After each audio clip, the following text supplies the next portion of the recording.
Hello, I'm Ward Brown. January and February can be pretty dreary months here in St. Louis, although it's a pretty nice day today. The month of January is named for the Roman god Janus. In ancient Roman religion and myth, Janus is the god of beginnings and transitions. Among other things, Janus is usually depicted as having two faces, which we think is a fitting reference to the current stock market. Let's take a look.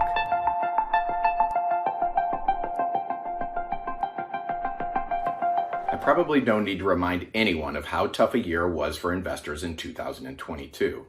However, 2023 is off to a really solid start, and that's welcome news, particularly given that strong gains like we experienced in January tend to be followed by above-average returns in the following 11 months. That remainder of the year's success is particularly noteworthy when coming off a bad prior year like we had in 2022. Since World War II, there have been 12 times when the stock market had a positive January following a down prior year. In 10 of those 12 years, the market was even higher at year-end, with an average gain about 16%. It's pretty good. Of course, data like this needs to be taken with a grain of salt, and it wouldn't be much of an investment commentary without mentioning that past performance is no guarantee of future results. But it is interesting to note that January performance was led by stocks and industries you would think would be suffering given all the recession talk. Semiconductors, home builders, consumer retailers, and a bunch of industrials. It's pretty unusual, but we think it says a lot about what investors believe about future economic growth. Here is where the two faces of Janus ties in.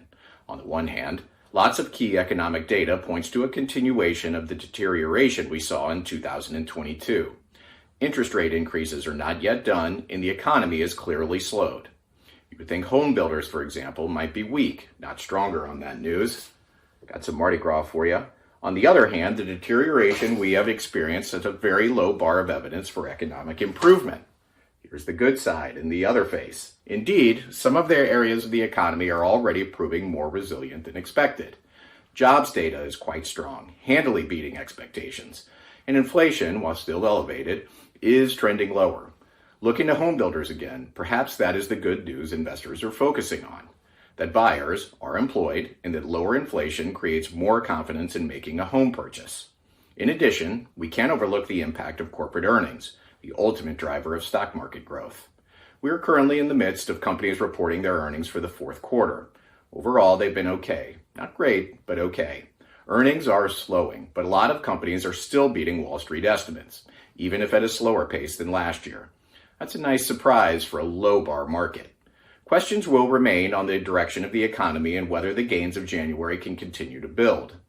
Time will tell. At Argent, however, we still see the glass as half full and continue to find numerous opportunities where we believe the current market is mispricing the underlying long-term value of a business. For patient, long-term stock market investors like us, that's a very good thing. Thanks for watching.